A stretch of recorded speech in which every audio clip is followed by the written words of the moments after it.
Okay,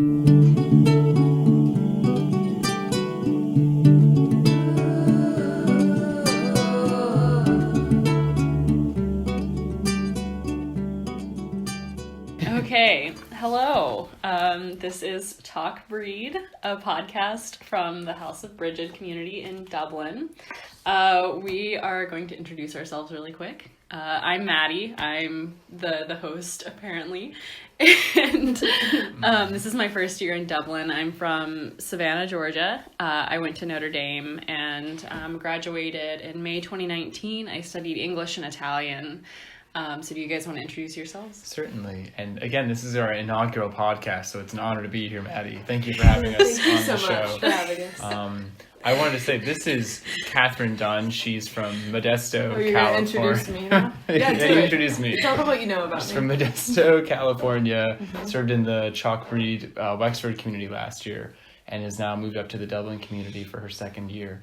She is experienced with various forms of Catholic media, and right now has been working on a video for our center, an introductory video. Yeah, and working on means thinking about it. Okay. I haven't done anything about it. But thanks, that was pretty good. That was about me. This is Shane, I'll introduce him. He grew up in rural Canada. He was homeschooled until you were how old? All true. 19? 19, yeah. And then he all true. He attended school in Alabama. Mm-hmm. Is that correct? University of... That's right. Well, people often conflate that with the University of Notre Dame, but it was Alabama, in fact. Yes. And so yeah, just a little bit about you. You had, 10 siblings growing up? Yep. Grew up on a farm, lots of chickens, that's right. pigs. Right. They don't call me Shane the Rooster Jenkins for no reason. Yeah, that's his nickname. So I took care of so many chickens. Yeah. That's a little bit about Shane. All right. Okay, go ahead. Thanks Please. To our host, Maddie, also, who we made the host about 2 minutes before this podcast began. Correct. Maddie, what do we have on the agenda today? All right, so we're going to talk about who we are and what the House of Brigid is. Mostly why Talk Breed is a funny title. I think that'll take up most of the podcast. Yeah. And then Catherine's going to talk a little bit about St. Brigid, and this, the legend, well, not legend, but the story, her life story. Right, the saga. Yes. We're going to talk about what House of Brigid Dublin is, and what we do here. We'll talk a little bit about the Wexford community too, because there is another house in Wexford. And yeah, then we'll have announcements and some fun stuff, but it'll mostly just be us chatting. So Maddie, why is Talk Breed a funny title? Okay, so as some people might know, House of Brigid, its Irish name is Teach Breed, which is spelled Teach, and that's Irish for house, correct? But why is it a funny title? Because chalk sounds like talk. Because chalk sounds like talk. Yeah. Chalk talk. I like it. Yeah. Talk breed, talk breed. I like it. Yes. We thought about doing chalk talk, but we settled No. Talk So breed. shout out to whoever thought of that. It was funny, but... Didn't make the cut. It didn't make the cut. Clearly. Yeah. I like talk breed. Yeah. Yeah. Okay. And what does breed mean? Breed means Brigid. Oh, cool. It's spelled like bride, but it's pronounced breed. Yes. Mm-hmm. Yeah. Chalk breed. I knew that. I was just asking for clarity's sake. Right. Okay, so what is House of Brigid? On all of our social media, you will find an intentional lay community that serves the Irish Catholic Church in parishes in Wexford and in Dublin. And I'm new to this program, so Shane and Catherine can talk a little bit more about what the program does.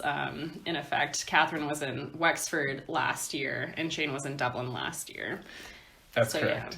Yeah. Well, the origins of the community, seeing that this is now our 11th year, would date back to around 12 years ago when Steve, the former folk choir director of Notre Dame, would travel to Ireland with his choir, and they would frequently go to this parish down in Wexford town called Clundara, and they would often sing there, and eventually grew to have a nice relationship with the pastor there, Father Dennis. But when they returned to the States, many of his choir members expressed that they wanted to do a service program similar to ACE or JVC after their college years, but wanted to use the skills that they had, which happened to be more music focused. So they had this idea that, well, what if we did a program like ACE or JVC, but it was in Ireland and it served these communities they've had a multi-year, even sometimes decade-long relationship with. And so the first house consisted of 3 people who worked in the Clondara parish, Clonard parish. Yeah. Sorry, Clondara house, got them mixed up. So Clonard parish, Wexford, and have been there, yes, for 11 years, doing various forms of parish ministry and catechesis. And then about 5 or 6 years ago, a Dublin house began as well, originally at Harold's Cross, but now at the Newman University Church on Stephen's Green, helping out with the Newman Center for Faith and Reason. Right? Yeah, and I think both communities are especially based in music ministry, I'd say, more so Originally. even in Wexford, because in Wexford we were just put in charge of a lot more things. Here we get to be a part of things, if that makes sense. And there's a lot of help in the local schools with sacramental prep, and kids just think it's cool when some young Americans come in and start talking. When we say things like awesome and Band-Aid instead of plaster. When Californians show up, Yeah, like Catherine. I would tell them I know celebrities. I don't know any celebrities, but So that's who we are. That's what we're doing. We're at the Newman Center for Faith and Reason right now, recording in our office. So, Catherine, do you want to talk about St. Brigid? I do, actually. Yeah. I've been thinking about this. You can see about 100 pages in front of me of research. But I want to begin by giving a shout out to my cousin Bridget, because it's close to Brigid. Do you guys know any Brigids in your life you want to shout out right now? Second grade, Bridget Sleevey, what's up? Yeah. Anyone met a No, Bridget or Bridget? I don't know one named Bridget. Well, we have a parishioner know. named Bridget. Yeah, at the give her a shout parish. out. Yeah, you get one, Bridget Hirsch. Bhríde from The Sound of Music. Yeah, give her a shout out. Yeah. The character. Shout out to Bridget. Anyone whose name out starts to with a B, Bhríde. you get a shout out, okay? Any Bridgets listening at home? Anyway, so St. Brigid, who's the namesake of our program, Nave Breege. is one of 3 patron saints of Ireland. Do you guys know who the other 2 are? St. Patrick. And? St. Lawrence O'Toole. No. Okay. St. Brogan. That's his feast day today. According to the Wikipedia page I looked at, it's Right St. Patrick and Columba. Oh, my bad. Yeah. Saint Yeah. Columba. Yeah. Columba. Column Kill. Yeah. Oh, Yeah, okay. yeah. So, you were close. My bad. Lawrence O'Toole is Dublin, I think. She was born in 451, died in 525. Her feast day is the 1st of February, which marks the beginning of spring here. Very fun, very fun. That's right. But her father was a Leinster pagan chieftain, and her mother was actually his slave. So she was born into slavery. And so there's many stories of her generosity as a child. Her mother was baptized by St. Patrick, is what some legends say. So she received any Christian education from her mother. But as a child, there's a story of her giving away her mother's entire store of butter. And then, yeah, lots of butter. And then it was just I want to know replenished. what it was used for. I prefer Yeah, bleeding, but yeah. It was replenished after Brigid prayed. So there's just like a bunch of miracle stories like that. A lot of pastoral connections with her, right? And when she was a child, when she was around 10 years old, she was told to go back to her father because that was her owner. And her father was like, okay, you're a little too generous with my stuff, so I'm going to sell you to the King of Leinster. Wow. Like, in those words is what, crazy. Wow.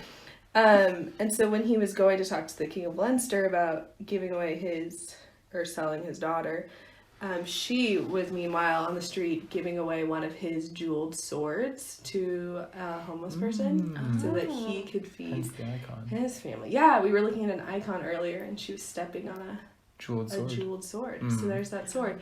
And then her dad came back and was like, what the heck, Brigid? Like, why did you sell my sword? And the king was like, this girl is so generous, you should just free her. Yeah, the king was Christian, so he was obviously a little nicer. So then she was granted her freedom. So simply. There's lots of stories about her praying away her beauty. She didn't want to be beautiful anymore because she didn't want to have to get married. She wanted to join a convent or start a convent. So one story said that her beauty was taken away during that time, and then once she entered the convent, her beauty came back. But I was take a hint. Yeah, we were talking about this earlier. Like, who judged that her beauty came back or went away? I don't know. So she wanted to start a convent in Kildare, and which is just west of Dublin from where we are. And she needed the land, so she went to the king again, and she was like, "Can I have this land?" And he was like, nah. Nah. And so, nah. And then she said, "Okay, can I just, she was wearing a cloak. Kind of like I have this blanket wrapped around me right now that no one can see." But we're gonna post images of the podcast after this. That's right, behind the scenes. Yeah. So she had this cloak on, and she said, "I'll be content with whatever the mantle of my cloak shall cover." Right. Shall cover. Yes, those exact words. That's right. So she like spread her cloak out, and it just kept growing and growing. And the king was like, "Okay, yeah, you can have all that land that it covered. Deal is a deal. Deal's a deal, crazy lady." And so she started her convent there under an oak tree. So Kildare means Church of the Oak. So she started a little church under an oak. And that's about her. Let me see. Oh, here's a fun quiz show question. Do you know where most of her body's still in Ireland, but her skull is apparently somewhere else. Do you know where that somewhere else is? That sounds familiar, but... Rome? Not in Rome. It's very random. It's a Catholic country. In Europe. Poland? No. Italy? No. Lisbon, Portugal. Weird. Wow. I would not have I guessed don't know how that. you verify that, Yeah, but... at some point it was traded. Do you know why it's there? No. No. If anyone listening knows why. You know, tweet us at House of Brigid if you know why her skull's in Lisbon. Oh my god. It's funny that you talk about that story about the cloak, because believe it or not, when we moved when the Dublin community moved from Harold's Cross to Dolphin's Barn, we actually had a similar encounter with the local parish priest, Father Fergal. He said, "You can have as much land as you can mow in 20 minutes."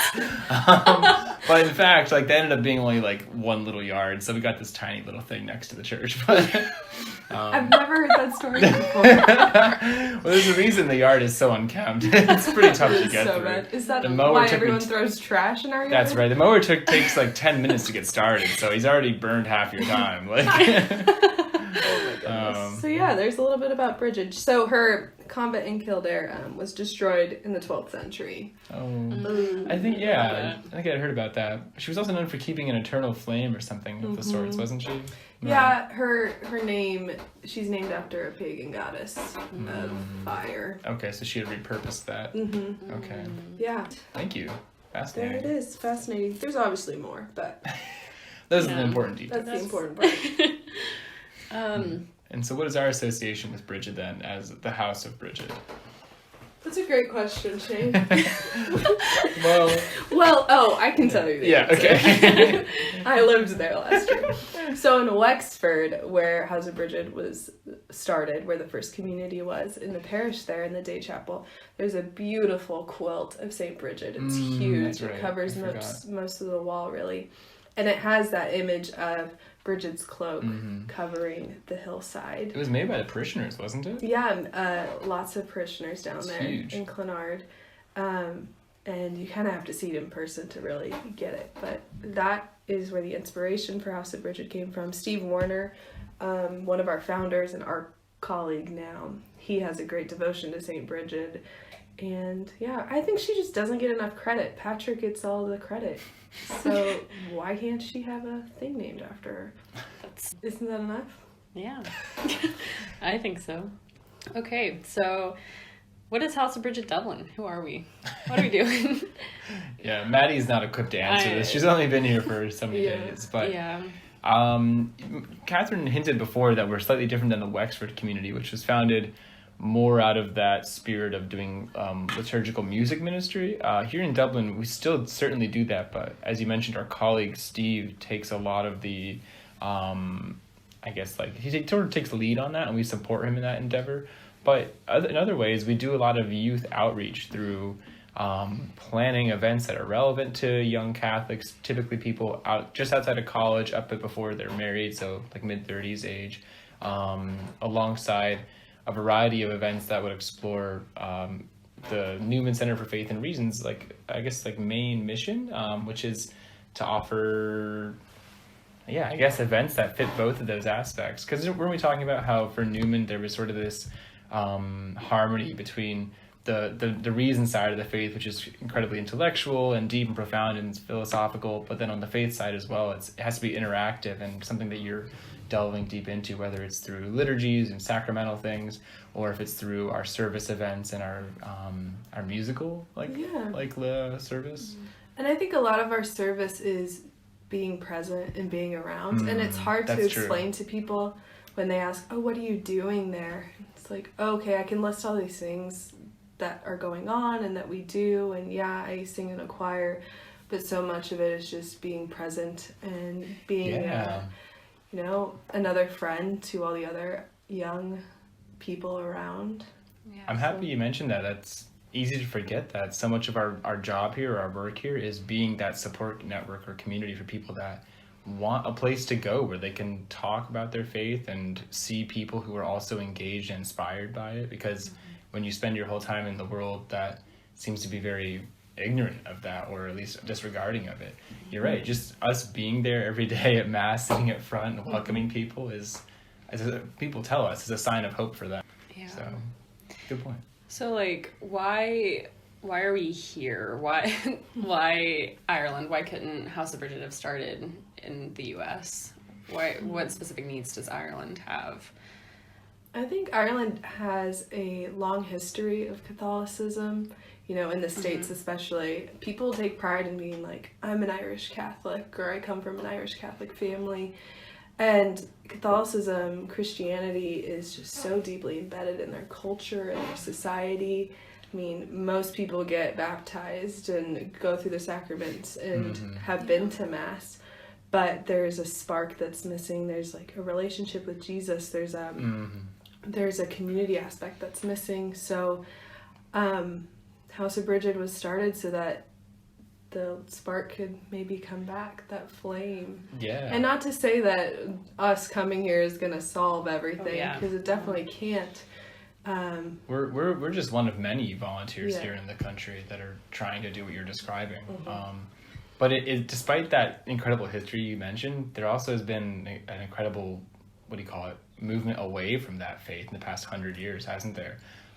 People moving away from a faith of ritual and checklisting like their duties into a place where it's more of a choice. But because of that, Mass attendance has gone from 80% of the country down to like 20 in the past 100 years or something along those lines. So there's definitely a need still for people to stand out there and say this is something that needs to not be forgotten, right? Yeah, and especially, I was just in Wexford, so I have that in mind, but the average age in Wexford is so high. There's only a few young families, and so when you think in like 20 years, what will that church look like? Right. I hope it's not empty, and we don't want it to be empty. We're helping keep a tradition alive. Thanks, guys. So this is, like we said, it's our inaugural podcast. So it's going to be a little bit shorter than our upcoming podcast. But one thing to get excited about is we're hoping to start a series on Cardinal Newman, who, as some of you might know, is being canonized in October. The House of Brigid will be attending the canonization in Rome. And so we'll do a few interviews of some of the people here at the Newman Center. We're going to talk about Newman's life, give history on him and history on this church, which was Cardinal Newman's church, right? One of the churches he worked in, yes. As he founded Catholic University of Ireland. Yeah. So that's something to get excited about. We have a few announcements for people who are listening, who are in Dublin or Wexford or in the area. The Mass times for the Newman Center for Faith and Reason. We have daily Masses Monday through Friday at 1:05 p.m. And then our Sunday Masses are at 11 a.m. and 6:15 p.m. And to just plug some of House of Brigid Wexford's events, if you could call them that. There is What? daily mass in Clonard in Wexford town every day at 10 a.m. and 7 p.m. in the day chapel. And then on the weekends, there's a Saturday evening mass at 6 p.m. and then Sunday morning mass at 9, 10, and half 11. So hopefully if you're in the area, you could go stop by and say hi to House of Brigid down there. Yeah. And we are on all social media platforms at House of Brigid, Twitter, Instagram, and Facebook. So follow us. Brigid with a D. Yes, Brigid with a D. And D as in diphtheria, It's a common. that's a common. mnemonic. It's like we always say it. It's like we always say. Yeah, I'm super excited for Papa John's canonization. JHN. Oh my gosh. It's Papa John because, I've never gone to Papa John. That's a pizza. Come to our office and there's pictures of John Henry Newman everywhere. Looks And they're like all we had a different. relative They're die. all different times in his Sad. life. And I was like, it's like you have your old grandfather that you really loved and you just have pictures of him everywhere. Yeah. Like Yeah. Papa Newman. So thanks for listening. Thank Thanks you all for for listening and listening, keep an ear out for our next one. Yep. Thank you, It'll Maddie. be coming out soon. All right. Thanks, Bye. guys. Cheers. Bye. They walk away, left their house in disarray, like a tethered dog left to wonder when its owners will return.